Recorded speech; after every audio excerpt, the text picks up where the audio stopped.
I think something else that seemed to be a bit of a theme, strangely, if people kind of step backwards a bit, was David Hopkinson's comments about wanting to be this top club by 2030. And you were kind of sitting there watching Barcelona score the 7th goal, and you think, really, mate, what, in 4 years? And actually, it's something Simon Jordan was talking about on White and Jordan on talkSPORT a bit earlier on today. He had this to say. It's wonderful that you've said that this is what your plan. How? And the answer must be, we're going to build a new stadium, or give me some wonderful insight into how you're going to, not just tell us what you're doing, how are you going to do it? And it's not a secret. Well, we're not going to tell you because other people might work it out for themselves. You can't tell us because it's sound bites. Because if you are actually honest... What, you don't think he's going to live up to what he's saying? How? He did say, though, they're going to stick in 10,000 more seats. They're developing it. They're expanding it. Fantastic. They're going to do it. If you build, so what's your beef about that? If you build a new stadium, you open up a whole raft of other opportunities, which is why they build new stadiums. If you were to build a 75,000-seater stadium in Newcastle to fill it, that's not 10,000 seats, that's 25,000 seats, there's a 50,000 uplift. You then build in all the enabling, all the digitalisation that they all know goes into stadiums that can actually monetise it way beyond just people sitting their bums on their seats once every 2 weeks. It brings it into play for all manner of other revenue streams, all manner of other opportunities, all manner of other conference and banqueting, which throws in tens of millions of pounds, which then throws in commercial endorsements on the top of it. So then you start to bring in this extra 30, 40, 50 million quid. Now, I've said previously to West Ham fans, pack it in. You can't expect people to build a stadium just because you want them to, because you don't like the ownership. These guys can. These guys have got more money. These guys print money. These guys have got a sovereign wealth fund. You're just selling them a pipe dream. Newcastle United, as big a club as they are, and as wonderful as their fan base is, and as meaningful as they are in their region, can never, ever catch Manchester City, Chelsea, Liverpool, Arsenal, without having the financial wherewithal to match them. And they cannot have the financial wherewithal unless they're proposing they're going to be able to change the rules, unless they're proposing wonderful revenue streams that we've yet to be able to discover. How can they do it? I mean, they can't spend £1 billion over 4 years like the other football clubs do, because they haven't got the bandwidth within the confines of PSR or squad cap governance or whatever the bleeding latest mnemonic's going to be able to match them. And we all know that you buy the best players, you get the best outcomes. Their best player gets bought by who? Liverpool. I mean, it's difficult to hear a lot of that, but there's so much, I think, that Simon says there that rings true. And I think, the Hopkinson comment, I think, we've said before, it will come back to haunt him. And I just think it's added so much unnecessary pressure, not just for how even this season and the players this season, but I just think long term, it is just going to be something they are judged on. And for me, like Simon points out there, within 4 years, for me, it's just totally unachievable. There's naivety on his part. I'm not even sure he understood the structure of football in this country and how it works, unless we cheat a bit and do a Chelsea. How are we going to do it? We have decided we're playing by the rules. This is what Eddie never stops talking about, doesn't he? Every press conference. Well, PSR changes every week. We've got to do this, do that. We're not doing under-the-counter deals and paying people off the books, are we? We're playing by the rules. And unless Mr. Hopkinson's going to sanction us not playing by the rules, I don't see it. Yeah, it's like I say, it's difficult to hear from Simon, but when those Hopkinson comments came out, I was here, and I think it was Jack said, well, Newcastle fans aren't idiots. And I was like, I'll stop you there. I am an idiot. Thanks very much. That is pure fan service. And as a fan, I enjoy being serviced, right? I didn't think the whole thing was that deep. I didn't think it was going to get used as this stick to beat him with. As every time we take a bad loss now, it's like 4 years, is it? I do think there is maybe a little bit of something else in it, though. I think even if it is complete fantasy, even if we all know it's completely unrealistic, we're talking about competing with clubs who are currently in the midst of long-winded, deep investigations into how they've spent their money. So it's not even if you do have that sort of financial capital behind you, we're still not going to be on a level playing field because it's all, it's already been done and the ladder's been pulled up. But I do think even if it's so naive, how do you expect to attract players if your stated public goal is not within the next 4 or 5 years we want to be at the very top? Because I think we said 10 years is more realistic, right? You're not going to go to a player and say, hey, in 10 years' time, we're going to be at the very top of the mountain. So give us your entire career and we might just do that. But if you're saying the stated goal is to get it within 4 or 5, even if it doesn't work, if that's the image you're putting out there, as naive as it might be, you can make that argument to footballers. Like, look, that's what we're going to be in 4 or 5 years. And even if we're not, we're going to be on our way to being that. So, you can give us this part of your career and then we'll see what happens. Yeah, if we move on a bit to Eddie Howe, because obviously I feel like that result, we're dumped out of the Champions League. And this week was, I mean, at the start of the week, we were all there saying this could be one of the best in Newcastle's history, but also could go terribly wrong. Yeah. So far, it's gone terribly wrong. But you've got the derby coming up. But obviously, the questions about his future do come up because of the nature of that defeat, because of the disappointment across this season. Newcastle currently 9th in the Premier League, and actually, they do have a chance to surge at the end of the season and maybe get some sort of European football. But I want to revisit what you said, Adam, about the Premier League and its style of football and the energy involved, and that's been such a hallmark of Howe's style. Does that mean, though, that he's a manager that cannot handle having games in the Champions League and the Premier League and fighting across all 4 fronts, which, like we've just said, is the ambition for this club? I think it goes hand in hand with what we've just said about the stated ambitions of the club. I think we're a club that can't handle that because we're never going to be able, with the financial capital we have, if we don't go and build a big stadium, to go and assemble the kind of squad where 4 competitions, the most amount of games in Europe, I keep saying it, is something that's just, that's par for the course. We're always going to have to be very selective with how we manage our resources. And I think now you can see the fact that in these latter stages of all these competitions and at the business end of the season, that intensity has returned. I think you can understand a bit of why it was so lacking at the start of the season. He did not want those energy, like those levels, to be completely depleted when we got here, when it all really mattered. And we sat at the start of the month and we said, this month coming up is terrifying from a fixtures perspective, isn't it? We've got Man City in the FA Cup, we've got the 2 Barcelona games, the Derby, Chelsea, Man United, all of this. We could get the end of this. And if we've taken a licking in every single competition, the noise around Howe is going to be, you're not going to be able to drown that out with, at least they tried.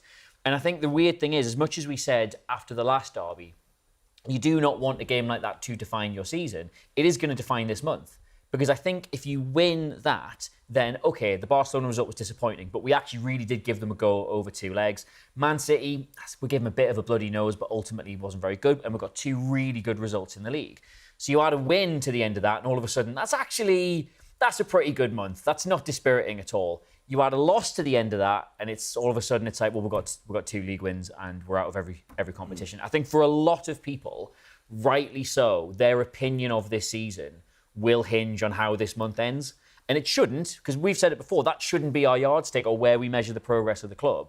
But we've backed ourselves into a corner, really, with how we're viewing this season. And if it's, 2 defeats in the derby on top of everything else, I think a lot of people aren't going to find a lot of positives to take out of it. Sean, where are you at with Howe at the moment? I think there's a lot of waivers. There's a lot of people on the fence. We keep hearing about the Howe Out Brigade. They're quite noisy, but I don't think they're the majority. But the absolutely Howe In Brigade isn't as big as it used to be. There's a lot of people on the fence, and I really feel that another defeat to Sunderland would tip them off the fence into the Howe Out area. Would it tip you into that area?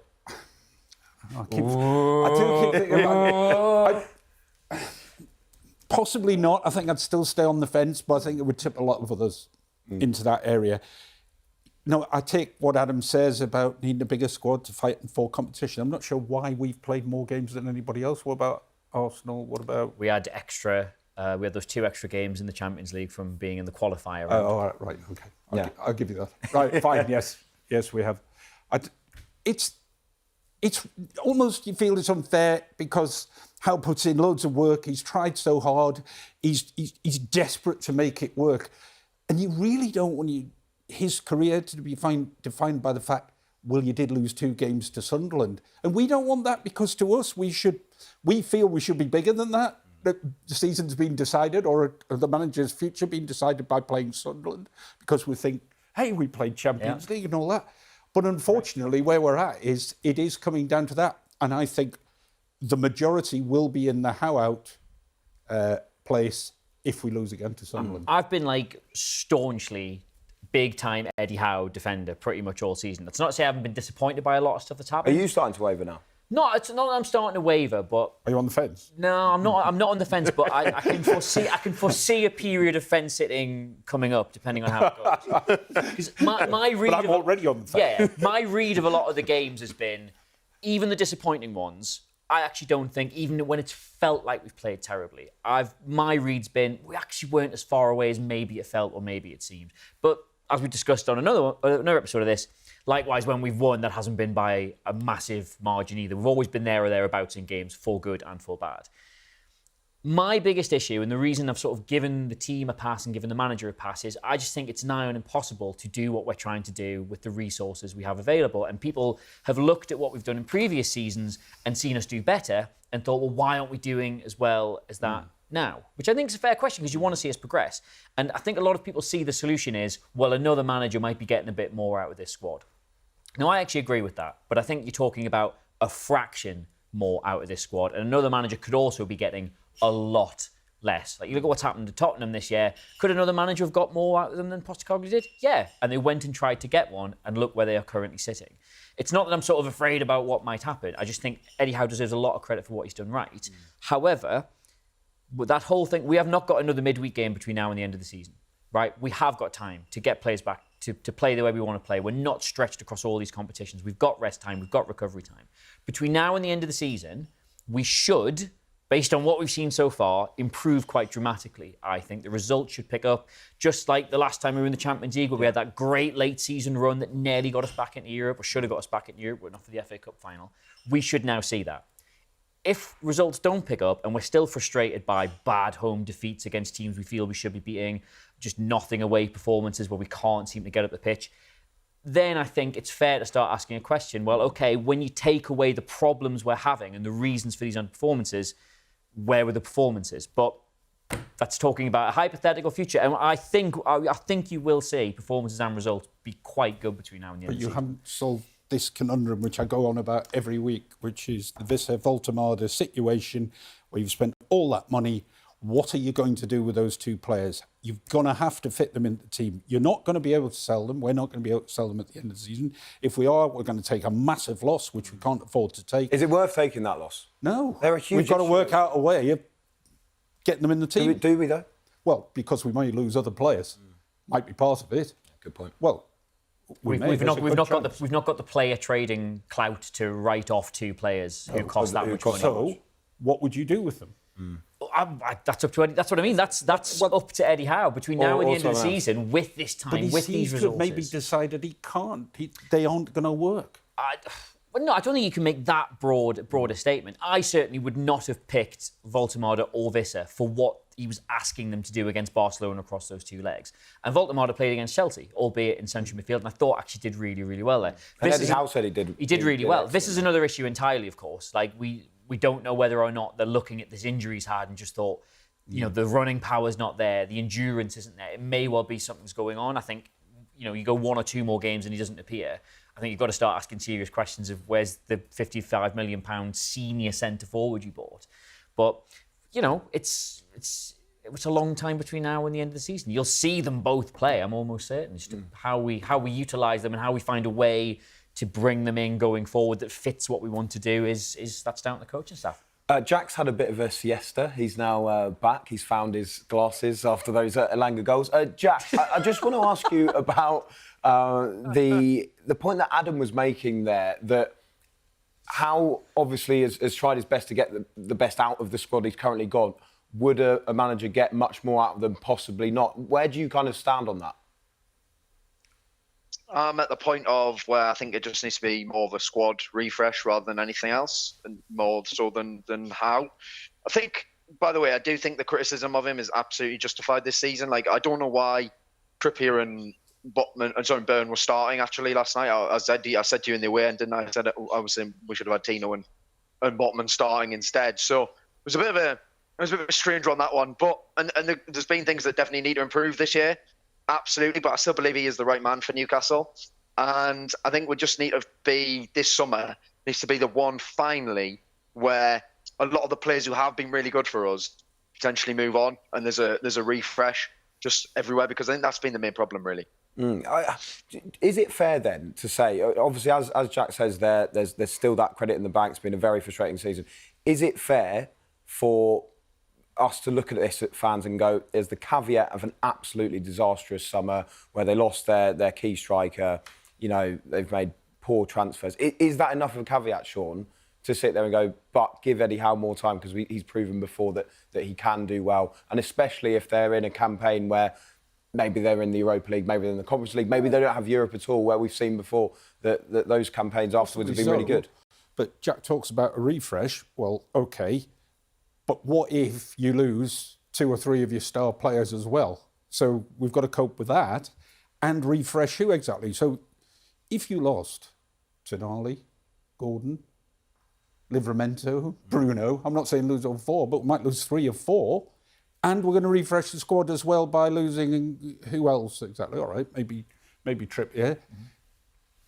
We're going to have to bring in 6 or 7. Could be a busy summer, yeah. I mean, that's a lot. And who are they? And you've got a World Cup coming up, so you might not be able to go for what you consider the best players till after the World Cup, in which case anybody who does very well will probably be snapped up by someone else. What do we mean by a squad refresh? I don't know, he said it. Jack said it. Go on, He's Jack. gone again. What do we mean? Yeah, squad refresh. Like I think that certain players like Jacob Murphy and Nick Pope, players like that, need to we need to say thank you very much for your service. You've been absolutely brilliant for us. Excellent, brought themselves into the club's history. But unfortunately, you've got to be ruthless as a football club sometimes. And if we're going to get to this 2030 level, which they keep talking about, players like that who have delivered for us time and time again, they aren't doing it anymore. It is time for them to move on. I do take your point though, Shaun. I know what you're saying, Jack, and I agree that there's certain players in that squad, the likes of Trippier, where you say thank you so much, let's move on from that. I do get what Jack's saying, but I also take your point there, Shaun, where it would almost be so much change. And the issue is, we know about the PSR restrictions, and it's been an issue for us this season, is that you have to get all of those transfers pretty much bang on. We can't afford the same mistakes as a Chelsea or a Man City. Very hard balancing act, and I don't think you can rip everything apart, which is sort of why I'm saying he's got to work out how to work Voltemada and Visser into the team, because he may potentially lose 3 of our best players.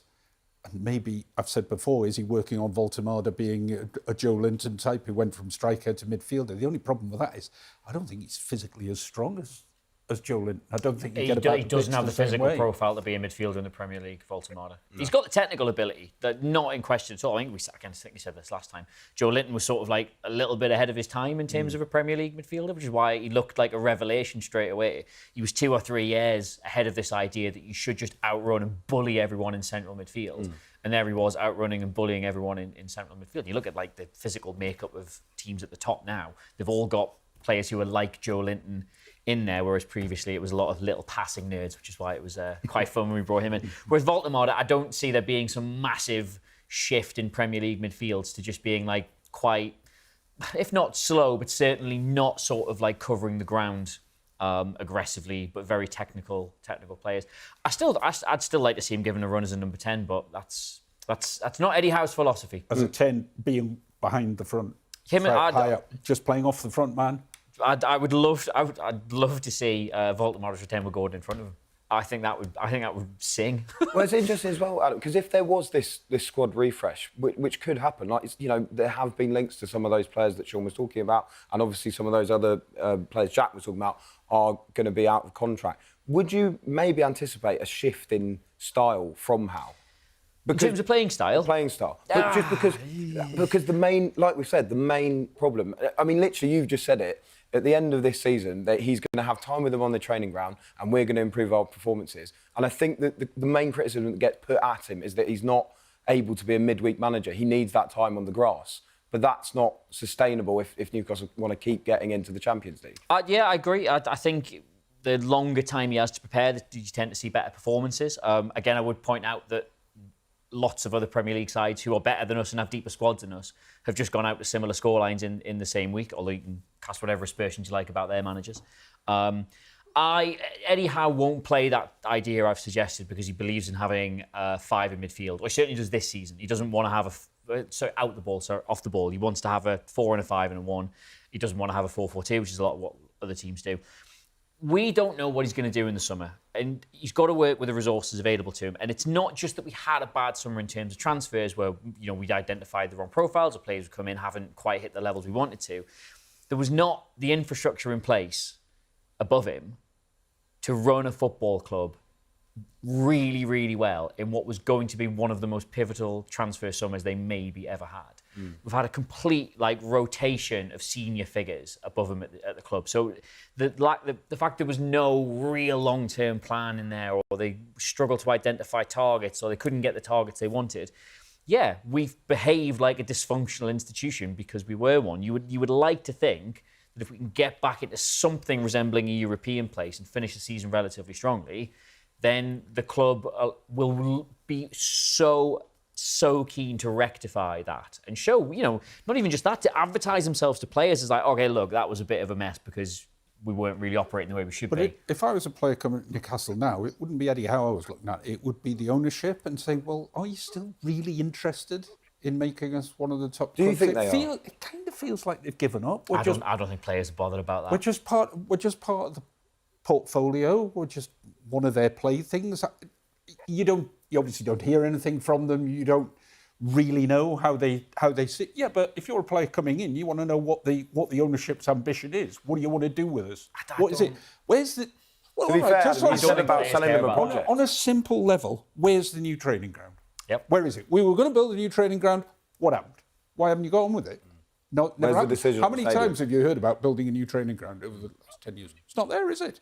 So on a very small level, top players like to come in and go to top training facilities, and we don't have them. I mean, they did make the announcement that they were, looking at making a, £200 million investment and then building one. But I do take your point, Sean, that you're still kind of yet to see, anything tangible, really. And Jack, I just want to explore that idea of a bit of a lack of leadership at the top from the ownership. Yeah, that's a fair point. Look, I think that we see nothing from PAF, do we? Ever. We never hear anything from PAF. We never hear anything from them. It's all from David Hopkinson. And obviously he's put out that view of the 2030 thing. Well, if that's going to happen, we need to see some tangible evidence of something happening. It's as simple as that. That's where we're at with that. And we're not seeing it at the moment. We're not seeing enough. And there does need to be a new direction that the club take itself in with off-field and on-field things. We need to see this season as sort of a reset, I think, and really have a big summer in a lot of ways. It kind of goes back to the Howe debate as well, doesn't it? Because we talk about that summer, and you're so right to point out, Adam, that there was no infrastructure at all last summer. And so, you've got Eddie Howe, who, you forget he had pneumonia just before the end of the season. He's then basically acting as the sporting director. Hardly has a break. They're jetting off all over the place for pre-season, etc.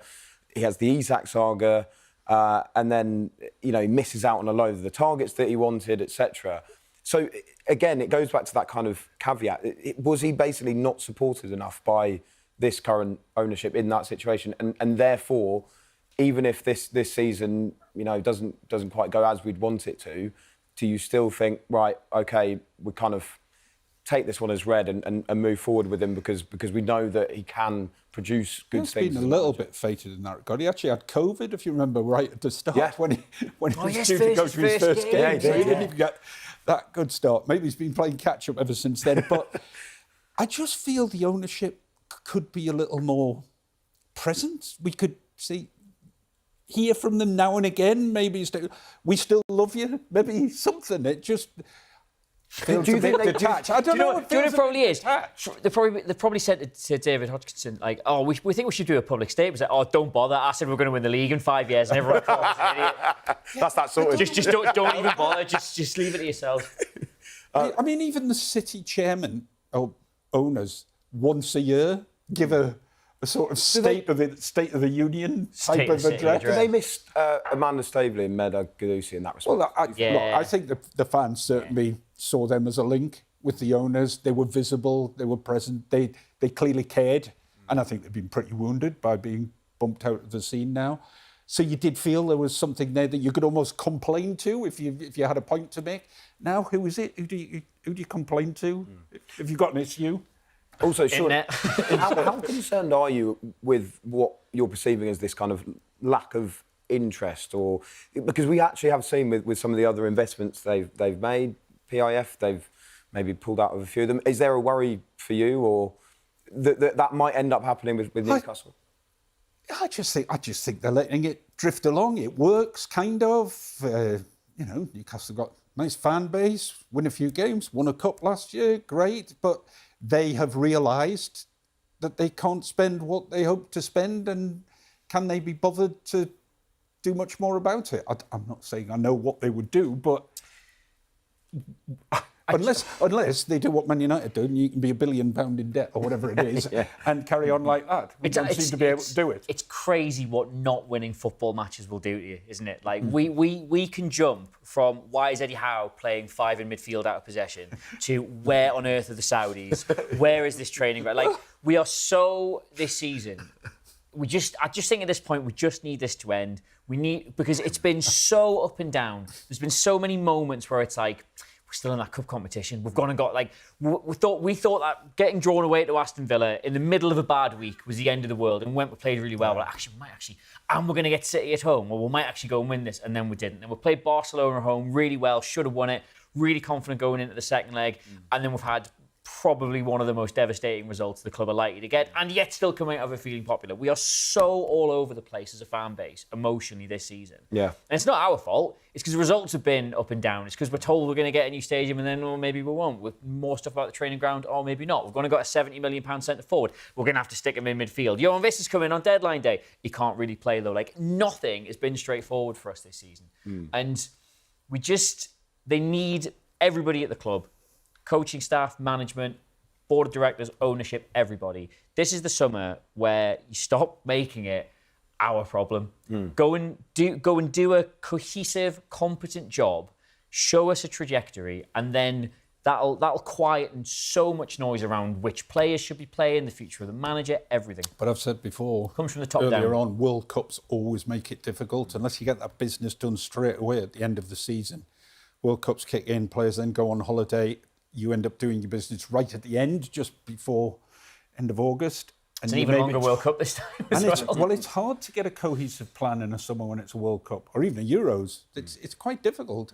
That does give you an advantage, though, because it means it's going to be a summer where everybody struggles to get their ducks in a row. So if you are on it and you are early and you don't waste 2 months haggling over £5 million, you just put your hand in your pocket, it gives you a chance to get a bit of a jump on stuff like this. Aren't we going to spend the summer trying to hang on to Tonali? Are we? I don't know. Are we? Gordon, I don't know. But also, possibly. Well, just on that, Sean, it's an interesting one, that, because obviously for so long that was massively the policy, wasn't it? Try and cling on to those stars and then maybe don't invest as much because of the restriction with PSR. Do Newcastle need to move towards being a club that go, OK, we can lose one of those players. We can bring in a bit of money for that, and we can, as Jack wants to, refresh the squad. And it feels wrong, doesn't it? Because you never want to lose your most talented players. No. You don't want to do that. And it's actually something Paul Mitchell raised, who's obviously, his time at the club is talked about probably quite negatively. But he did say, Newcastle need to move towards a situation where they function more like a normal club. But I see your point in that, do we just take a hit and accept we're going to lose a big player straight at the end of the season, let him go, bring the money in? So that may well be Tonali.